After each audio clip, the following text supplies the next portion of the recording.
অবশেষে আমরা বাধ্য হলাম কল্যাণ সমিতিতে অভিযোগ জানানোর জন্য, যেহেতু তারা সেদিন আমাকে ডেকে মানে অনেক ব্যবহার তো খারাপ করেছে, তারপর হুমকি এক প্রকার দিয়েছে, বলেছে যে চারতলার ভাড়াটিয়াদের কাছ থেকে যেভাবে আমরা আদায় করে নিয়েছি সেভাবেই আদায় করে নেব।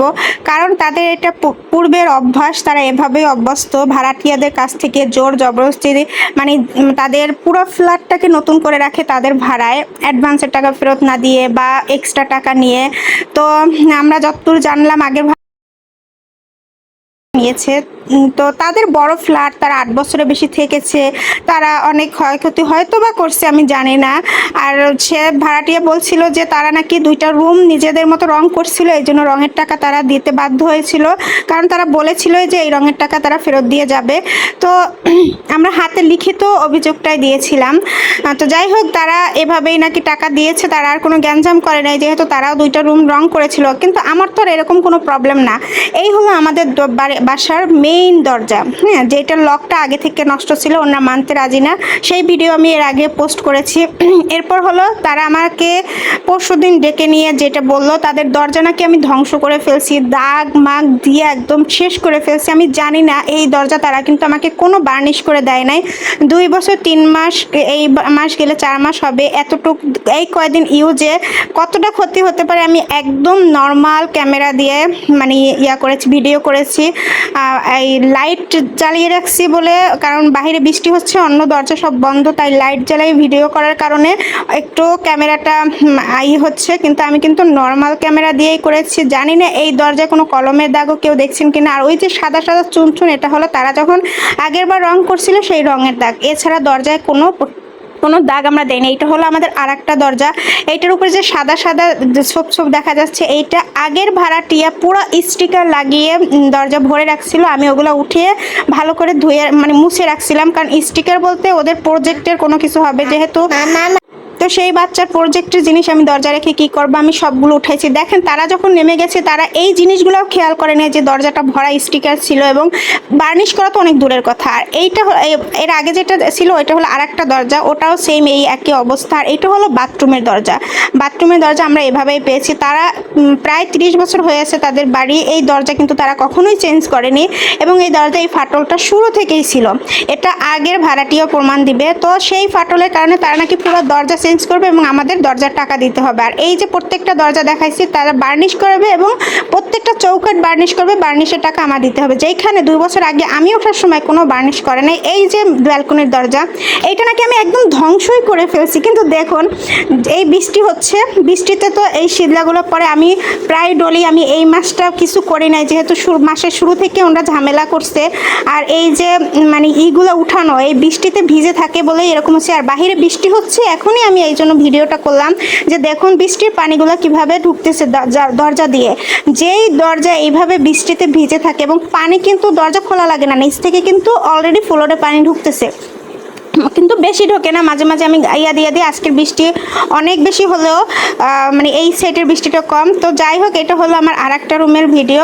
এইখানে আপনারা দেখতে পাচ্ছেন শুধুমাত্র 1 বিঘা পরিমাণ মানে খোলা ছিল, আমি নামাজ পড়তে ছিলাম, এটা ভিডিওটা করছি। আর একদিন বৃষ্টি হয়েছিল ওই দিনের সময়, তো আমি সালাম ফিরেতে যতটুকু সময় আমি দৌড়াতে গেছি, 1 বিঘা বৃষ্টির কারণে পুরা কি অবস্থা হয়েছে, মানে ডুবে গেছে পুরো, সোজা কথা। তো আমার ছেলে উঠে জ্বালানটা দিল, তো মানে এতটুক খোলা ছিল আমার 2 রাকাত নামাজ পড়তে, যতটুক সালাম ফিরাতে যতটুক সময় ছিল। কারণ মেঘলা দেখছি, আমি কোনো দরজা জানালা এমনিতেই খুলতে পারি না আমার ছোটোটার কারণে, কারণ ও সব কিছু ফেলে দেয়। এটা সবাই জানে যে আমার বাসা গরম থাকে অতিরিক্ত, এর কারণে যে আমি দরজা জানলা খুলতে পারি না। তো এইটাই তো আর উঠতে পারে না ও, সেই জন্য এই জানলাটা একটু খোলা রাখি, তাও আমি 1 বিঘাতের মতো, কারণ এইখান থেকে অনেক বড় ফাঁকা, বাচ্চারা পড়ে যাইতে পারে, ওরা মাথা বের করে এখান থেকে। তো 1 বিঘাতের মতো খোলা থাকে। ওইটুতে এই যে চেয়ারের উপর দিয়ে ঝবঝবাই পানি পড়ছে, দেখছেন তো এরকম পানি ঢুকে। তো এরপরে এই কারণে যদি কোনো কিছু ক্ষয়ক্ষতি হয়, এটার দায় কি আমার? যেমন ব্যালকনির দরজার পানিতে যেভাবে দেখছেন যে দরজাটা এই পাশ পর্যন্ত ভিজে যায় বৃষ্টির কারণে, তো ওই দরজা যে রং চলে গেছে বা ওই দরজা যে ওরকম ভিজে নষ্ট হয়েছে, এটার দায় কি আমার? এইটাই আমার প্রশ্ন। আর এইটা হলো যে রান্নাঘরের দরজা, তারা সেদিন এসে বলতেছে রান্নাঘরের দরজা আপনি কেন খোলা রাখেন না। আমি তো অবাক হয়ে গেছি। আমি বলি কি দেখেন বিকেলে তো প্রচুর মেঘলা ছিল, আর রান্নাঘরের দরজা একটু খোলা থাকলেই পুরা রান্নার মানে সব ডুবে যায় বৃষ্টিতে। এখন অনেকেই বলবেন এত সমস্যার মধ্যে আপনারা ছিলেন কিভাবে। আসলে কি ছয়তলায় উঠেছে যেহেতু এখানে অনেক সমস্যা থাকবে, এটা আমরা মেনেই নিয়েছি। আমরা কোনোদিন ওনারা বলতে পারবেন এগুলো নিয়ে কোনো অবজেকশনও করেছি। কিন্তু এখন কথা হয়েছে এইভাবে যে ক্ষয়ক্ষতিগুলো হচ্ছে সেই ক্ষয়ক্ষতির দায় কি আমার? সেই জন্য কি আমি সব পে করে যাব? তারপরে ওনারা ভদ্রভাবে বললে একটা ব্যাপার ছিল, যাদের বাসায় এত বেশি সমস্যা আসলে আমরা ওঠার আগে কিন্তু তারা একটা প্রবলেমের কথাও আমাদের বলে নাই। এখন তারা বলতেছে যে এই সব প্রবলেম ছিল, মানে এই আমি যে প্রবলেম দেখেছি সেগুলো না, মানে তাদের দরজা ভাঙা ছিল বা লক নষ্ট ছিল আমরা কেন বলি নাই। তারা যে লোক পাঠিয়েছে তারা কিন্তু মানে যে দারোয়ান পাঠিয়েছে তাকে কিন্তু আমাদের বলা হয়েছে, কিন্তু সে যে যাই বলে নাই সেটা তো আমাদের মানে চিন্তা করার কথা না। এই যে ভিডিওটা এটা হলো একদিন দুপুরের ভিডিও, মানে দুপুরে বৃষ্টি হয়েছিল, তো রাত 11:30 বাজে, তখন এই বৃষ্টির কারণে এই যে দরজাটা শুকায়নি। তো আমার কথা হলো যে যেই দরজা এরকম ভিজে থাকে সেই দরজা তো নষ্ট হবে, এটাই স্বাভাবিক। দরজাটা তো দেখতে পাচ্ছেন যে এই দরজা কিন্তু আমাদের তারা রং করে দেয়নি, কোনো দরজা বার্নিশ বা রং করে দেয়নি। আমার কথা হলো যে আপনারা ন্যায্যভাবে টাকা নেন, সমস্যা নাই, কয়টাই বা টাকা, কিন্তু এটা হচ্ছে অন্যায্যভাবে এবং অন্যায়ভাবে এবং আমরা অপমান করে নিতে চাবে, এইটা তো আসলে আমি কোনোভাবে মেনে নেব না। আমার হাজব্যান্ডকে যখন আমি প্রথম উঠি তখন মানে দারোয়ান পাঠিয়েছিল, বলছে কোনো প্রবলেম থাকলে 10 দিনের মধ্যে বলতে হবে। তখন যখন আমি এই ছোট ছোট প্রবলেম দেখাচ্ছিলাম তখন আমার হাজব্যান্ড বলতেছিল শোনো আমরা ফ্ল্যাট কিনতে আসিনি, আমরা ভাড়ায় থাকতে আসছি, দু একটা প্রবলেম থাকতেই পারে, এত প্রবলেম তুমি দেখাও কেন। আমি আরও তখন মানে মনে মনে একটু লজ্জায় পেয়েছি। এখন আমার হাজব্যান্ডকে বলি যে দেখো সেই প্রবলেমগুলো এখন তারা আমাদের কাছ থেকে নিতে চাচ্ছে, এবং তারা একটু একটু সারবে সেরকম না। তারা একটা টাইলস ফাটা তাদের আগে থেকে সেটা পুরাটাই টাইলস উঠে ওইখানে কতটা মানে বড় বড় অ্যামাউন্ট ধরাই দিচ্ছে।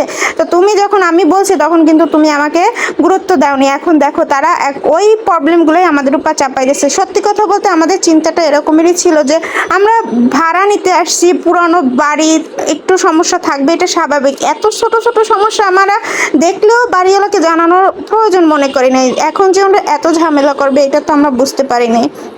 তো যাই হোক এই প্রমাণগুলো রাখার কারণ হলো ওনরা যেই ধরনের মানুষ, ওনরা নাকি এগুলো সব ভেঙেছিল কিনা আবার আমাদের দায় দেয়। ওনাদের এখন আমি 4 আনা দিয়েও বিশ্বাস করি না। এখন যদি ওনরা এরকম ঝামেলা করে আর পরবর্তীতে কোনো কিছু ক্ষয়ক্ষতি নিজেরা করে আমাদের উপর দায় চাপানোর চেষ্টা করে, সেটাও তো মানে কারণ যারা এত ডেঞ্জারাস তাদের নিয়ে একটু রিস্ক থাকে, এই জন্য বিভিন্ন ভিডিও করে আমি রাখি এবং পোস্ট করি। আমার মনে হয় যে কখনো ঝামেলা হলে এগুলো হয়তো কাজে আসতে পারে। যাই হোক সবাই দোয়া করবেন, আমি এখনও ঝামেলা চাই না, আর মাত্র একটা দিন আছে, এই একটা দিনের মধ্যে সব কিছু সমাধান হয়ে যাক, আল্লাহ আমাদের হেফাজত করুক, এই দোয়াটাই সবাই করবেন। কারণ কোনো ঝামেলা, সত্যি কথা বলছি, মন থেকে বলছি, আমি চাই না। আল্লাহ আমাদের সব কিছু থেকে রক্ষা করুক।